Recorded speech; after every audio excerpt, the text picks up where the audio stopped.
I'd like to call to order the City of Maplewood Parks and Recreation Commission, 6 p.m. on April 20th.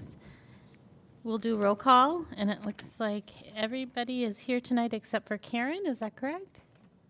And Mark. So Karen and Mark are gone. I have approval of the agenda. Would someone like to make a motion to approve the agenda? I will motion. Anyone to second? Second. All in favor? Aye. Aye. Need to make an approval of the minutes. Anybody make approval? Motion to approve the minutes from February 2022. Anyone to second? I'll second. All in favor? Aye. All right, we'll move on. One abstention. Yes. I wasn't here. Oh. And new business, Maplewood Historical Society presentation. Okay, thank you, Chair, members of the Commission. Tonight we have Thomas T.J. Molaski. I hope I said your last name correctly. Is that close enough? Okay.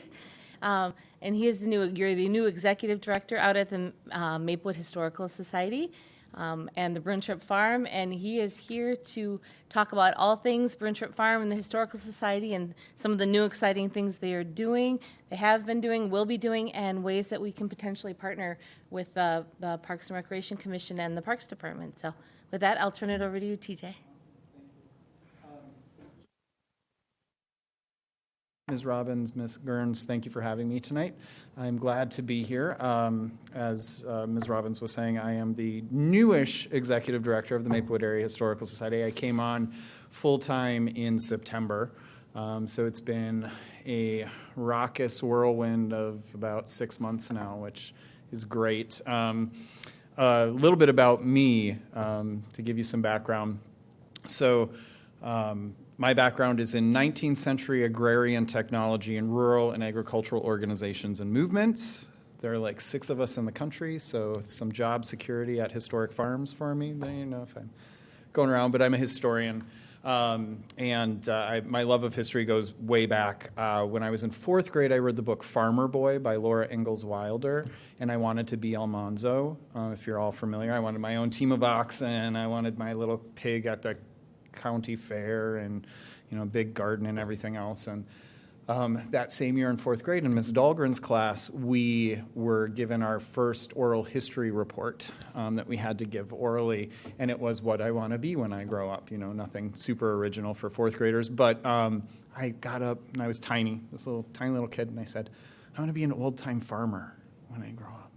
And Ms. Dahlgren's going, you can't be an old-time farmer, TJ. You can't be an old-time farmer. But Ms. Dahlgren did say, you know, you can take your love of history and become a historian. So that's what I did. So I owe Ms. Dahlgren both a little bit of a, you know, a fist pump, but also a little bit of shaking. You know, like I could have been an old-time farmer if I really wanted to. And in fact, I did eventually get my own team of oxen. If you're familiar with the Oliver Kelly Farm in Elk River, the current team of oxen there I trained. So I did live out that dream. But I'm now with the Bruntrip Heritage Farm in the Maplewood Area Historical Society.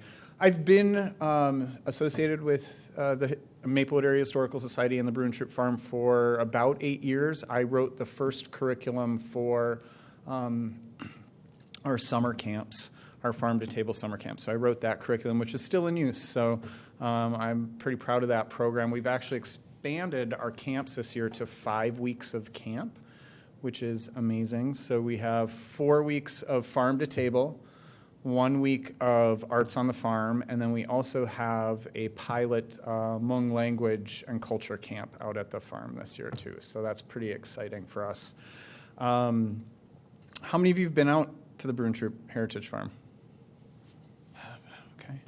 Well, I invite you all out. And I would say, you know, if the commission wants to do a group field trip, I'd be happy to have you all out, and we could do a tour and some behind-the-scenes stuff and do some more of that. But we have a great historical society here in Maplewood. I think we're really lucky. There are 3 local historical societies in the state that have full-time paid staff, and Maplewood is one of them. White Bear Lake and Northfield are the others. So we owe a lot to that board of directors at the Maplewood Area Historical Society who really rallied around particularly moving the farm, the Bruin Troop Heritage Farm, from its original location off of White Bear Avenue in 1999 and 2000 and moving that to its current location at the open space at Prairie Farm Open Space in northern Maplewood there. And that board has really done a lot to make sure that we're a premier local historical society.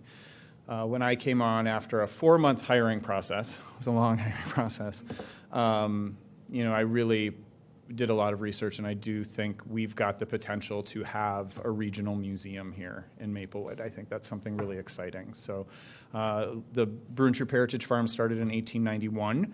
It was a wedding present from Ida Wagner's parents to her husband, because, of course, women couldn't own property if they were married. So they gave 40 acres, a small house, and some cattle to William Bruin Troop. And what's great is we have the original transfer of deed, and it says, "For $1 and the love and affection of our son-in-law, we deed 40 acres," which I think is pretty cool. So we've got that. We have some original photos and stuff to tell that story of the Bruin Troop Farm, which started with 40 acres, eventually ended up at almost 220 cattle, potatoes, oats, chickens on that farm there, right off of White Bear Avenue. So where Michael's is today is where the farm was originally.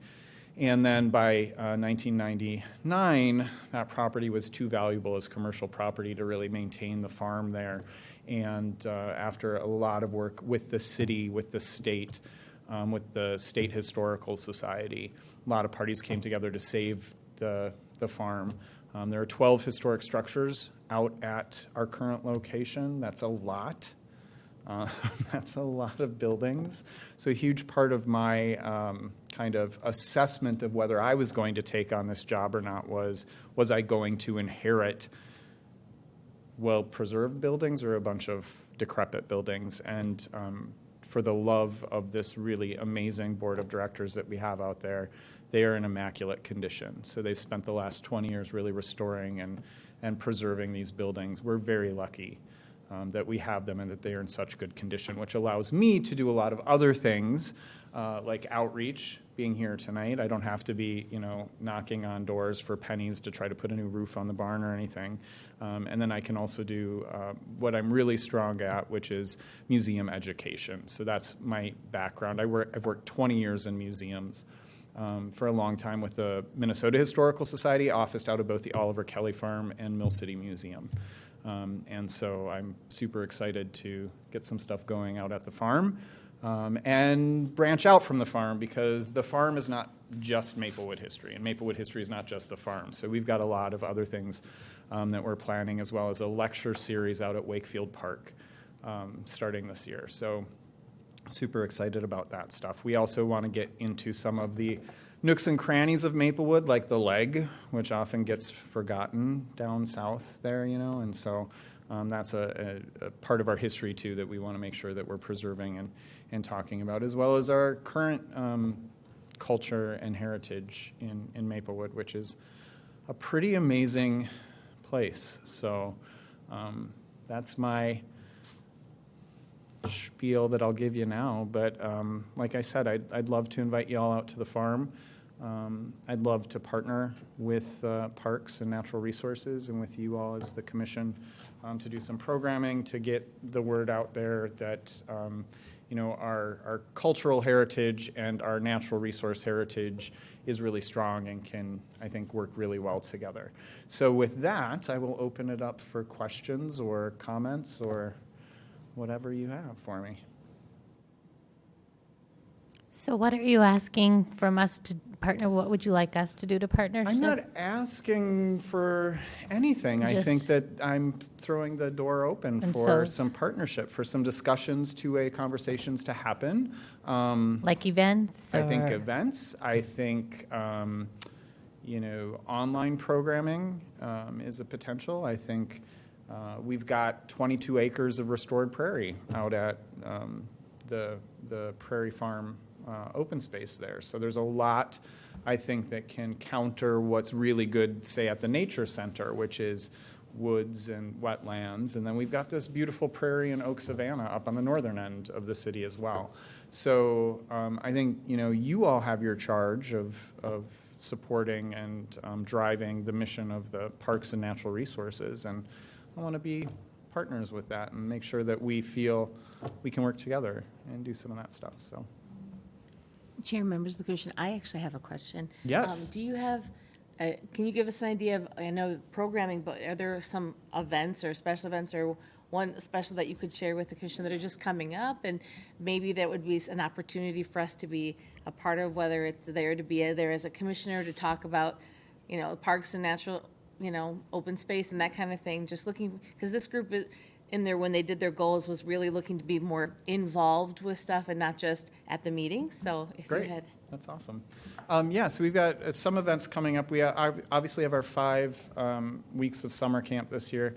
I was really lucky that the board was able to approve almost $20,000 for 2 paid interns to help us with that as well. So we're going to have some paid staff to help us with that. So we've got these really great educational 5 weeks of camp, but we're also this year starting a farmers market out at the farm on Sundays. So along with the farmers market, we're going to have our exhibits will be open. We'll do some limited tours of the historic house. We'll have some hands-on exhibits and demonstrations for folks to participate in. We really want the farmers market to be more of a community gathering place, not just an outdoor grocery store in a parking lot.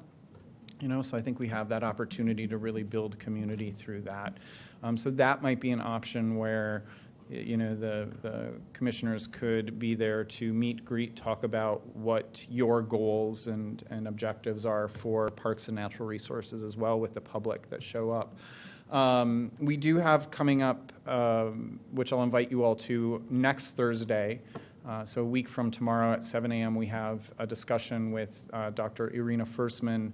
It's called Let's Talk About Ukraine. So she is a Maplewood resident who is a Ukrainian immigrant, and we'll be talking about her story and kind of her perspective of what's happening in Ukraine right now. And then I'll be talking about the historic relationship between Russia and Ukraine to give some context to what's going on. In person, or is that? It is in person. It's in the barn. And it's in the barn. So it'll be at 7 p.m.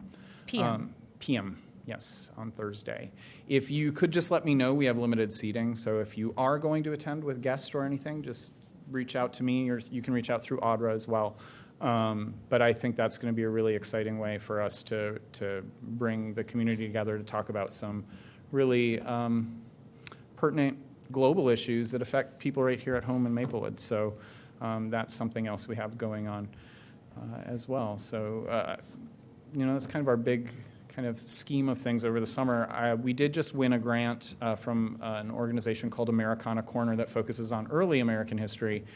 And we will be using that to design, develop, and fabricate an outdoor permanent exhibit called Land, Hilly, Soil Second Rate, which is how the surveyors in 1847 described Maplewood, what would become Maplewood. They said land, hilly, soil second rate. So what we're going to be talking about is the surveying process and how that affects Maplewood today and how it affected our indigenous population at the time as well. So that's a permanent exhibit that will be funded through Americana Corner. And a little bit of a brag basket here, when I opened up the awards letter, it said, congratulations to George Washington's Mount Vernon, Colonial Williamsburg, Gettysburg National Park, and the Maplewood Area Historical Society. So that was kind of an exciting thing. So look for that this summer. We'll have a ribbon cutting and an opening for that. So. Are you not bringing back movie nights in the barn? So we could certainly talk about movie nights. I know, our mission is to educate, share, and preserve the history of Maplewood. So I think we'd want to be really thoughtful about that if we wanted to do that. Also, for me, it's really important that our events are solvent. We just don't have the resources, as you all know, to put on. We'd all love to have events every weekend for the public to just come to and hang out and be part of, but you're well aware that the resources are limited. So we have to make sure that those events, if we decide to do them, are going to be solvent and make sure that we're not relying on burning out volunteers just to provide, an event. And for me, the educational component's really important too. So I think there's a way to tie all of that in for sure, but I want to be really thoughtful about that. Yeah, I will say that was the first event I've ever been to at the farm. Yeah. And because it was sort of like low commitment, sort of, so it was fun though for the whole family. Yeah. I also have a comment. So I saw the camps, which was really exciting. And I really wanted to sign my kids up, but it was kind of late in terms of like when I start looking for summer activities for my kids. So I'd love to see that earlier because none of the dates worked out for my kids because I had already signed them up for other camps. Sure, But that's good feedback. I know we did post a month earlier this year than we have in the past. Oh, really? And we did make all of the other deadlines for Star Trib and for Pioneer Press, which are kind of the guideposts for when those come out. So I'll keep that in mind. I don't know what we can do necessarily to balance coming out much earlier than we did this year. With everything else going on, we have to balance how we put out our events coming out so we don't dump everything on everyone for at sure. once. Yeah, maybe I just didn't see it until later, but I think it's really exciting that you guys are having the home language one. Yeah. I think that's definitely a gap in our area where we don't have a lot of programs around that, so I hope you guys get really good attendance for that. Thank you. I do too. It's a pilot program for us this year, and we're hoping it does really well.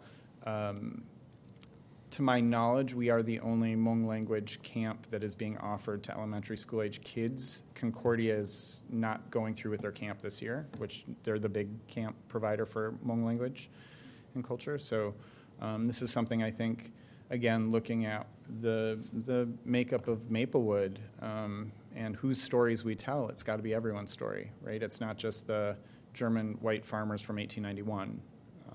It's our Hmong refugee population that's here as well. So thanks for that feedback. I'm curious on your camp. What are the ages that are go to the camp, and when is the camp, I guess?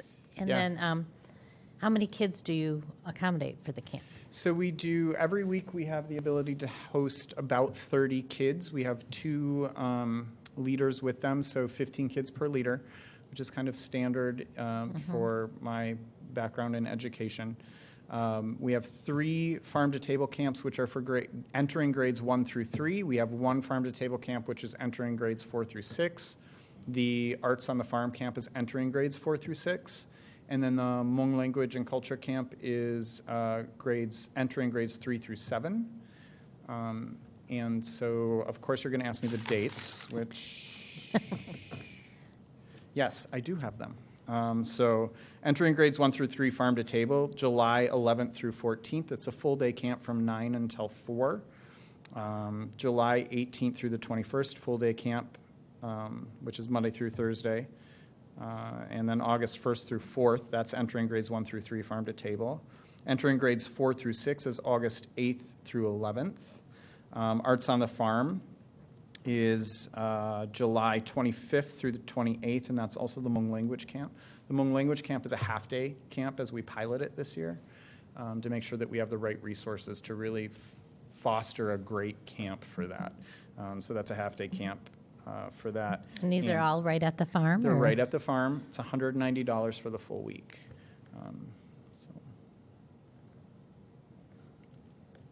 And it is in this month's Maplewood Living. There's a full-page ad Living, in this month's Maplewood Living, and I think next month we're going to carry that over as well into Maplewood Living as well, and then on our Facebook page. Yeah, Chair, members of the commission, if I could I was thinking of Vicki saying not being able to see it, and we used to run day camps, so we'd always put it in the Tribune, and but we could maybe, with connecting like this, as soon as you have the information together, we could always find a way to share it on social media and get it out so there's better visibility, so we can work on ways to partner just for anything that you do, just getting the word out. So Great, I appreciate that. We'll think ahead. Thank you. For that. Yeah.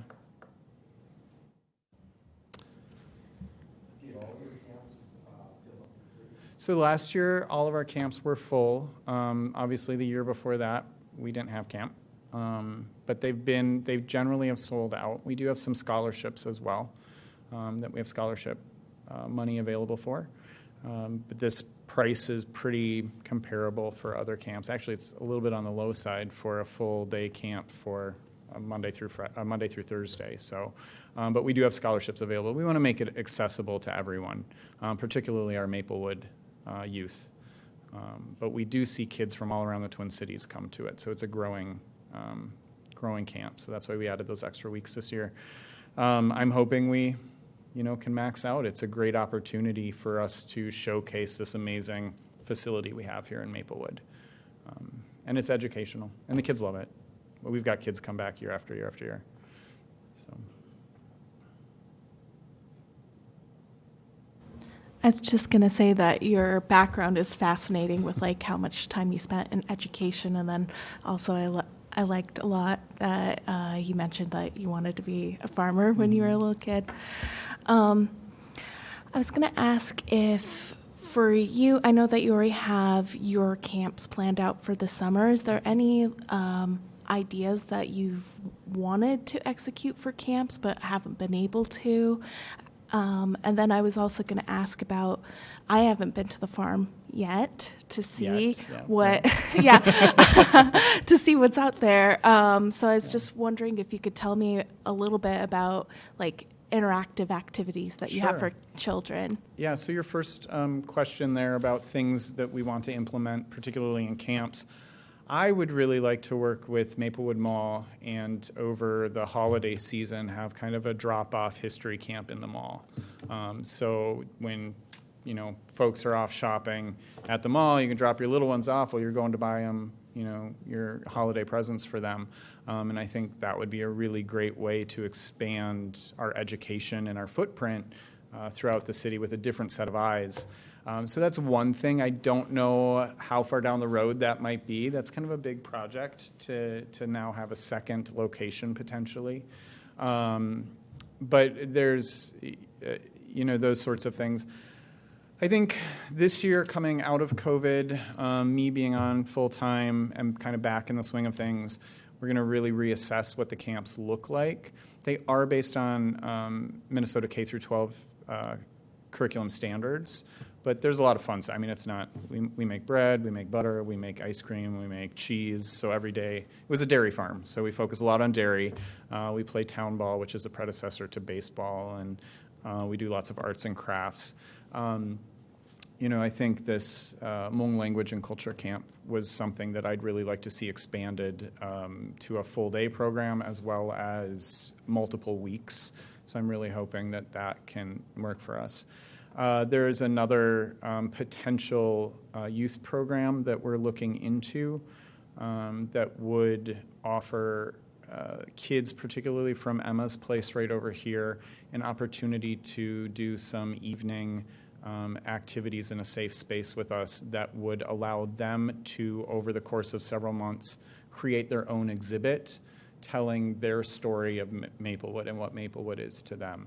So we would work with museum practices to allow that voice to be told to our community, which is a really important voice. So that's still in the works, but I think that's another sort of youth programming thing. We're also working on developing field trips. We don't do field trips out at the farm, and it's a perfect place for field trips, right now, my first field trip that I'm working on curriculum development for is for preschool, pre-K, and kindergarten. It's called Alphabet on the Farm. And so we have the kids work on their phonics and phonemes, and we go find things that start with different alphabet sounds. And so that's kind of fun. But then I also want to do a kind of farm chores camp or farm chores field trip, do some development of city for older middle school kids. I think the transition of agriculture to suburban is really engaging to me. I think it's a really great story that isn't told a whole lot. So that's another thing. I'd also like to develop within our field trip curriculum a memory loss program for folks who are dealing with dementia and memory loss and their caregivers. So I developed a program like that with Mill City Museum, but to tie that in as well, a space for them to come and feel like there's a program that can be developed for them that's specific for healthy communities and memory loss communities as well. So question one, I think, and then your second question was about the facility itself. So we have 12 historic structures. Some of them are open to the public, some are not. Some we use for storage, some we use for maintenance. Some have restroom facilities built into them to hide them and make them blend in. But we have our 1905 barn, which is beautiful. And we do a lot of big programming out of that. That would be where we would have movies in the barn or bands in the barn or, our programs, bigger programs like that.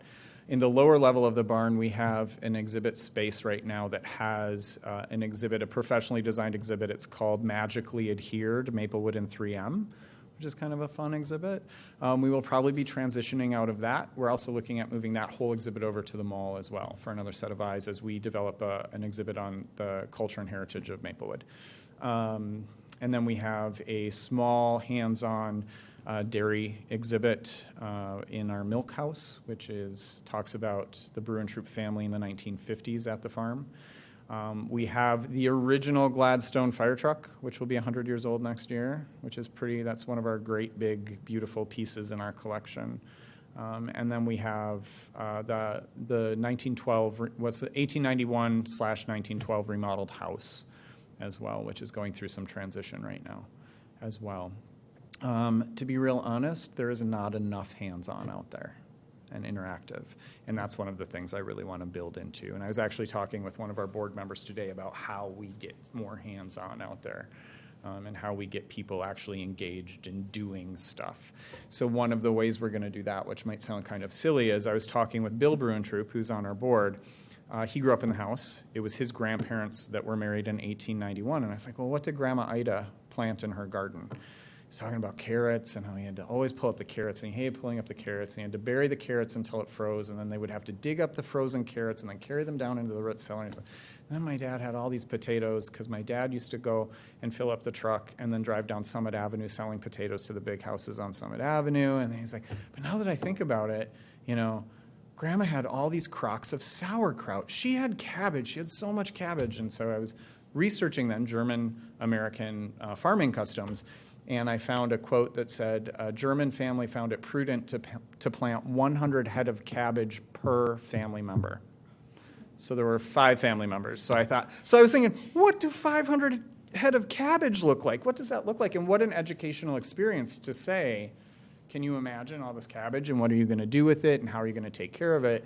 So we're actually going to plant a cabbage patch this year to be able to get people in to look at how do I weed up 500 cabbages and how do I get in there? So that'll be a big part of our summer camp, but also an educational component of what does this mean culturally to these early German immigrants who were here and why?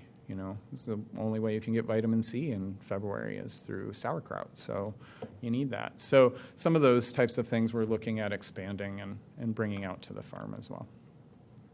So I hope that answered your questions. Yes, it did. Okay. Thank you so Yeah, much. you're welcome. One thing, this just kind of ties into my own personal experience, but I've always wondered how they did food storage back then. And so one thing I've been personally researching is trying to can food. And I have no grandmothers in the area, so I feel a little bit lost in terms of learning how to do canning and some of those food preservation things, taking something like that.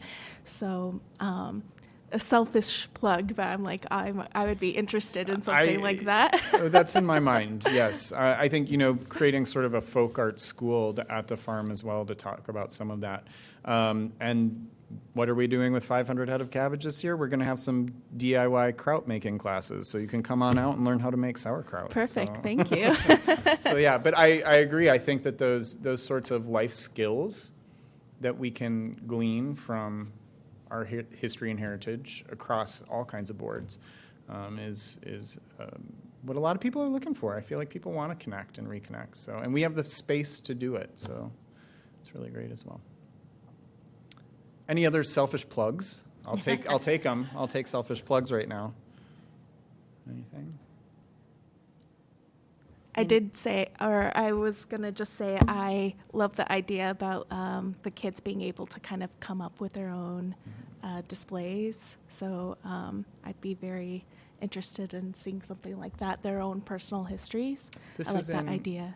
Thank you. This is in the really early stages of development right now. I think given what occurred last week, or 2 weeks ago now in the city,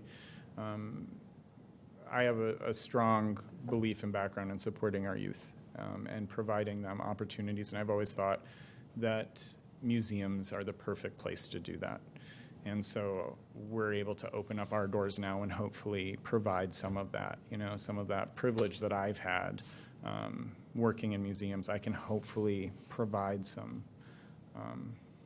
good use out of that. That's important to me, to make sure that our museum isn't a little clique or a little club, but that it's everyone's place to come. And when I came out, I started calling it it's your family farm. It's everyone's family farm out there. So thank you for that feedback. Well, thank you very much. Yeah. And it sounds like something we'd like to help with. I don't know if Great. there's a way you could, continue to either email Audra or let us know what you would like from us to help, or what we could do. Why don't we start with, if you want to do a group field I trip think out a to the group- farm, that I think we sounds can do awesome. that. I already have it written down. All right. I do have to say, next week I am presenting at 2 different conferences, so next week is really busy for me, but after that we'll set some time and we'll get you all out and visit in a little less formal situation and we'll chat. Sounds great. Great. Thank you so much. Thanks, everyone. Thank you very much. Thank you so much. Looks like next on our list would be update to Emerald Ash Borer Management Plan.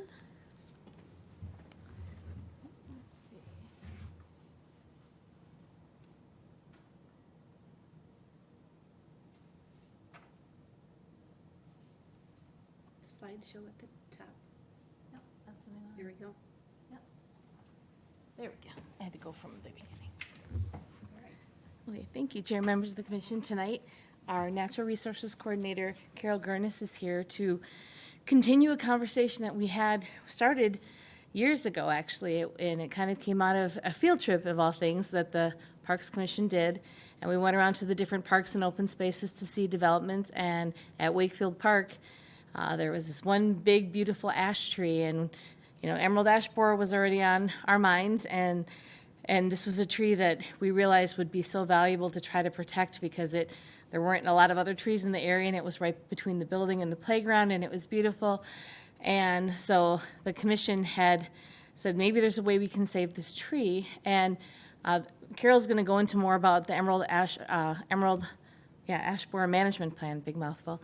In 2011, we put that together, and then when they were weighing whether they would be able to treat trees or not to treat trees, and back in, was it 2017? I'm probably cutting into your presentation, but 2011. no, after, when they talked about, I think it was 2017 when they looked at maybe adding some tools to the toolbox to treat emerald ash borer with chemical treatments for certain trees. And at that time, it was something that we weren't ready to do as a city, so it wasn't added as an amendment. But time has gone on by, and more of our trees are now in peril, and they've updated some things with chemicals and stuff. So we're thinking this is the right time to maybe change the emerald ash borer management plan and update to put those tools in the toolbox. So Carol is here to talk about that. She was at the E&R Commission, just for your reference, on Monday night, and they did recommend amending the plan, but we're bringing it to the commission tonight for you, and we'll be looking for a recommendation or not. And then after that, we would be going to City Council. So with that, I'm going to turn it over to Carol. Thank you, Audra, Chair and Commission members. So in your packet, I've included the 2011 Emerald Ash Borer Management Plan, and the change that I'm presenting tonight can be found on page 4. It's a less than one paragraph change. So I'll give you a little bit of time to get to that. So page 4, section 6-4, EAB management, pesticide treatment. The change that I am recommending would be the second paragraph.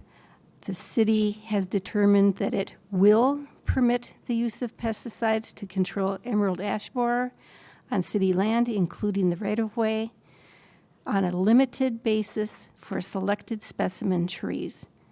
Approved non-neonicotinoid chemicals may be used via the injection method only. So about a sentence and a half. Okay, so with that, I would like to show a short PowerPoint presentation on the Emerald Ash Borer Management Plan update. And Audra covered a little bit of this, why to update the plan. Chemical treatment is the only tool that's missing from our EAB management plan toolbox. And here is the tree that started our update to the plan. This is the ash tree at Wakefield. You can see that it's kind of standing alone between the building and the picnic shelter, and then on this side of the photo is the playground. Another view of the tree. It's a large tree. It's very symmetrical. It provides a lot of shade in that area. And for the chemicals, in the past we had a toxic review of two of the chemicals. One was a neonic and one was not. And that led to, in part, to the not approving using chemicals. But the one that I'm taking a look at today, you have a couple handouts. One is in the packet, and one is one that I just discovered on Monday.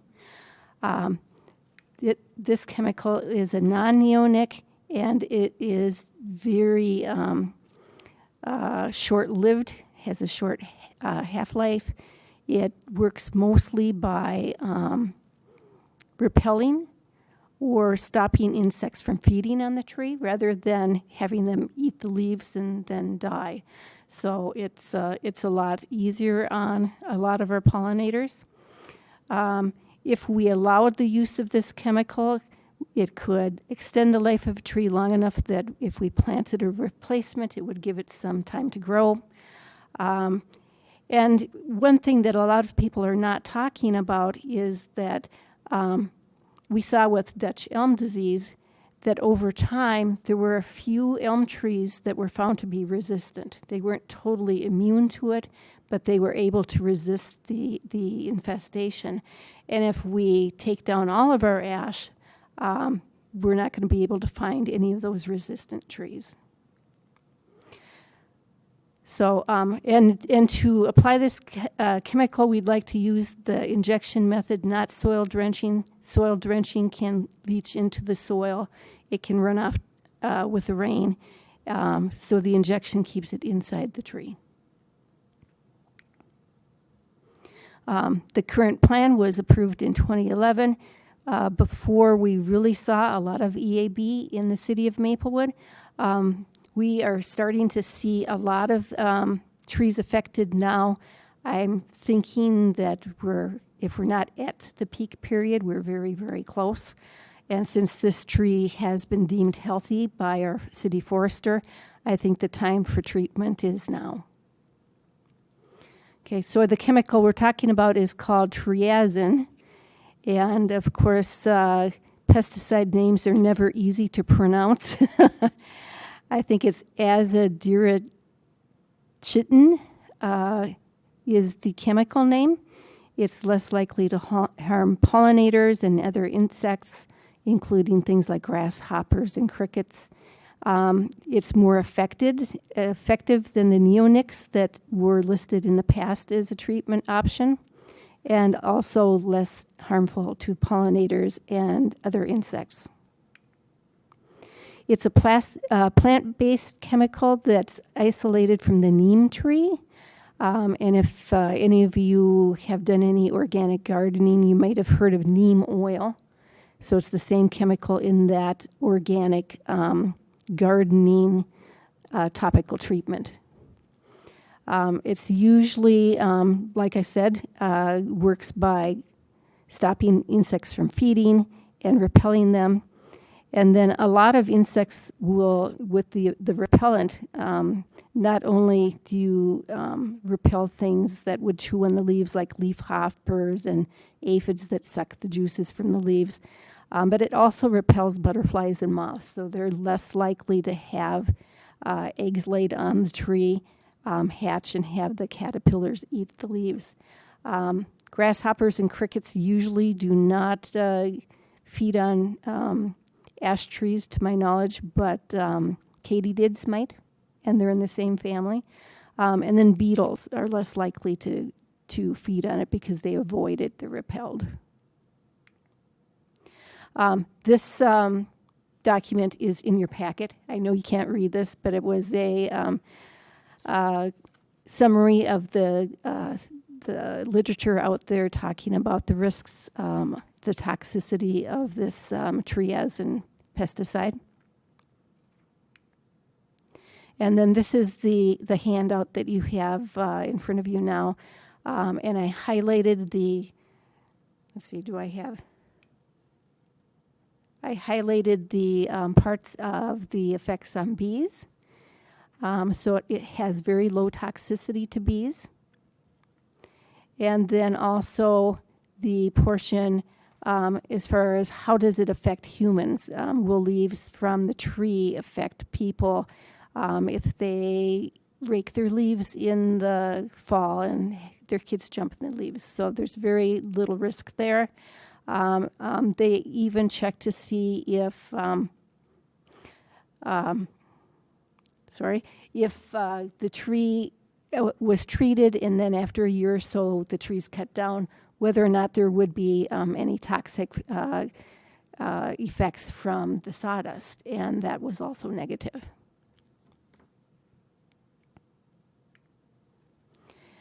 Okay, and with that, I'll open it up for questions.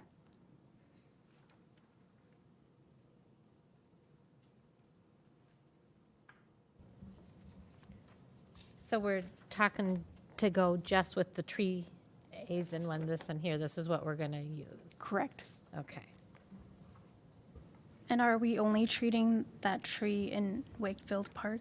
So far, that's been the only specimen tree identified. We may come across another tree or two here and there, but we don't have a plan to treat trees on the boulevard. So we're just looking for a very limited number of specimen trees in parks. What's the cost per year to treat the tree? It depends on the size of the tree, and I haven't gotten any estimates on that yet. I've read anywhere from $400 to $1,200, depending on the size of the tree. And does that need to be done yearly? It's every 2 to 4 years from what I've read. And Chair, members of the commission, if I could add, and this change is not to ask to treat that specific tree, but it's more to change the plan so that we have the tool in there to use. It doesn't specify how many times we use it. It might only be a handful of times, but it does say parks, but we did city property. So if it was on open space or if it was on somewhere, just to put that in the plan so that we have the option. But what we've talked about internally was anytime we would treat a tree, we would come and just inform the commission and the ENR and the Parks Commission just to review what trees we're looking to treat, so we wouldn't just be, going out, but letting you know which ones we're looking at and the reason why, just for a little more oversight. To me, it looks like it's very safe. I don't know what everybody else feels. We likely would not be treating any trees that are really close to shorelines. Anything that overhangs the shoreline probably would not be treated, just to be extra cautious. There was one other thing that I wanted to say, but now it's left me. Oh, yes. Also, the other thing we're going to look at is are there other ash trees in the park? So if we're super cautious, if there are other ash trees in the park where insects can feed without being repelled or affected in any way, that would be a bonus. I think it seems reasonable to add to our toolbox based on the information you've shared with us, Carol. So our recommended action for the night is a motion to recommend an update to the 2011 Emerald Ash Borer Management Plan, allowing the limited use of specific pesticides. I move that we approve the changes as described to the Emerald Ash Borer Management Plan. I think that's all. I second. Thank you. All in favor? Aye. Aye. Thank you. Thank you, Chair.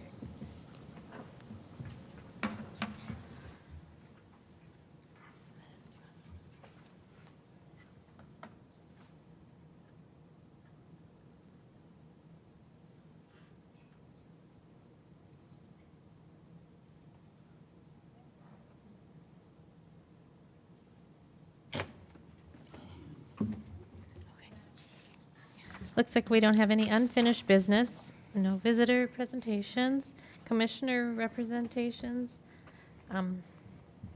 I just want to say I went to the Easter egg hunt this weekend. Awesome job. Awesome job. I brought a little one with, and he had the best time. I think I had just as good of a time. But great job. And I would like to make sure we do a tour of the Historical Society. And I don't know if anybody else has anything. Okay, and staff presentations? Okay, thank you, Chair, members of the Commission. Just a few updates for you tonight. And one, I did put this up. We didn't get to talk about it because we didn't have a meeting last month, but for our Earth Week challenge, we're doing the Plocking Challenge again, which is picking up trash while walking. And the weather hasn't been the greatest, but tomorrow is a sunny day. It's supposed to be kind of nice. So we're just asking the community on their own to go out and help us clean up the parks and open space. And I don't know at the Brintrop Farm, maybe if they would like a little help to clean up trash in some of the areas. But just if you take a picture of yourself while picking up trash and send it to us, and we're with an event on our Facebook page, then you get entered to win a prize. And we've got some really cool environmental and parks and natural resources prizes to give out. And we had our first entry at the egg hunt, Noah Coslow, who has been coming to our events, and actually he and his mom have adopted Edgerton Park because he does some classes there part-time. He actually came and we gave him 4 trash bags, and he filled four trash bags and picked up the park after the hunt. And what a great thing for a 13-year-old to do. So we've got his picture. He kind of set things off, so hopefully more people will get out and help clean up, because, when the snow melts and all this wind, we've got trash in all kinds of places all over Maplewood. So it doesn't have to be in a park and open space. It can be anywhere that you're helping to make things more beautiful. So, and then I won't show the flyer, but we're also doing a campus cleanup, just so you know. And the Commission, you're welcome to join us if you want. It's Thursday, so tomorrow between 11 and 1, we're going to be picking up here on campus and around the pond. And so you are welcome to join us. We'll have bags and gloves and pickers. And so any questions about that? All right.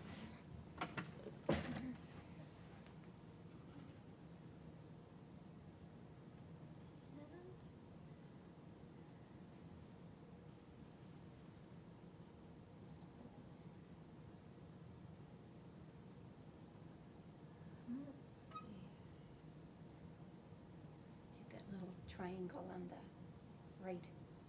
Down a little more. Right there, that triangle. There we go. Thank you. I don't know if I'm going to get this whole thing. I'm trying to do view full screen, but come on. Oh, down to the left, down. There we go. There you go. Yep. Thanks, Carol. And I just wanted to share that we do have some new programming through Rev Sports and the YMCA. We've shared some of the nature programming that's taking place. I can talk about that without the flyer, but we've got some camps coming up I just wanted to share.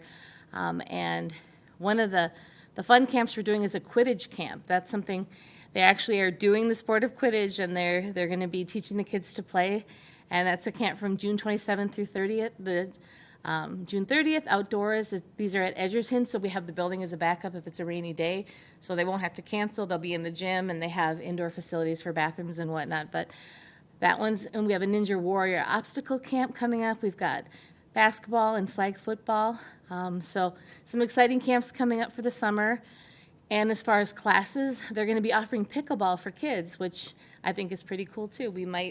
They don't branch out into adult programming, but it would be nice to maybe see if someone could offer adult pickleball, but we have it for kids, so ages 4 to 6, 6 to 9, and 9 to 11, and up to 14 years old. So got the normal things too, basketball and soccer, and then we're doing some t-ball, so lots of good programming coming up, and then the Y will be doing some of their clinics as well. So I just wanted to share that's what's new on the programming, and all these were in the Maplewood Living, I believe, last month, and they're in this next issue that will be coming out in just a week, and then we'll have them up on social media and on the webpage.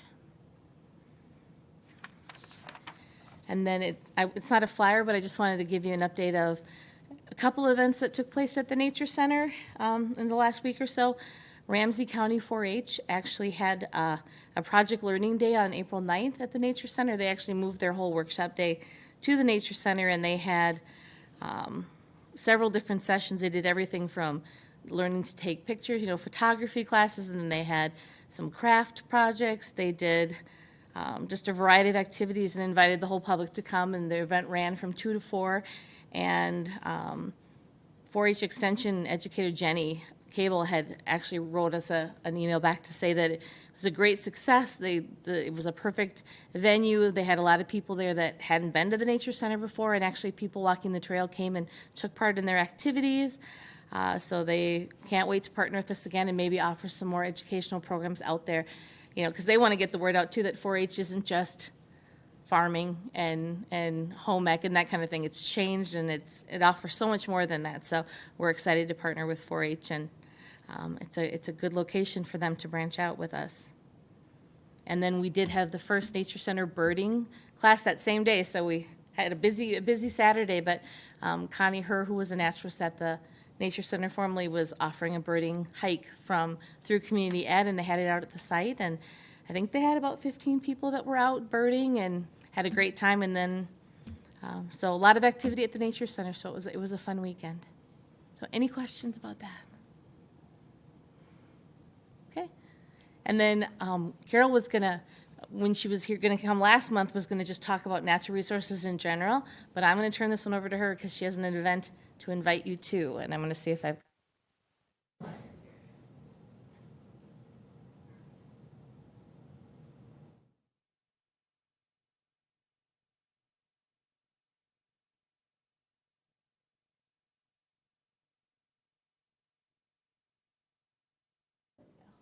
Here we go.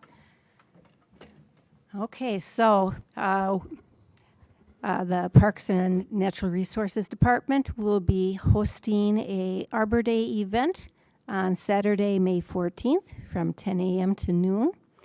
It's going to be fun-filled and very busy. It will be the opening premier opening of the tree trek hike, which is in the process of being set up right now by the Friends of Maplewood Nature.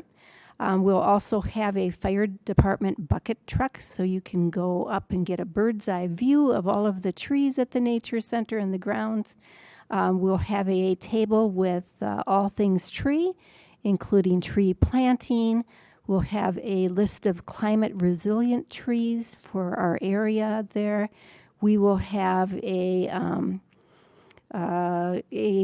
drawing for some lucky Maplewood resident to win a Honeycrisp apple tree, which was part of our Arbor Day tree sale run by Tree Trust. We'll also have photo stations for people to take selfies. And if they submit one, I think we have a prize for that as well. Yeah, and then we have some kid activities, some crafts, and a snack table. So it should be lots of fun, and you're all invited to come down and attend, or if you're interested in helping out, let us know. We still have one spot open at the craft table. Thanks, Carol. Thank you. And that's all we have for staff presentation, so. All right, any questions? Okay. I'd like to make a motion to adjourn the meeting. Anyone? I move that we adjourn. Second, anyone? All in favor? Aye. Aye. Meeting is adjourned at, I guess, 6:55. Thank you.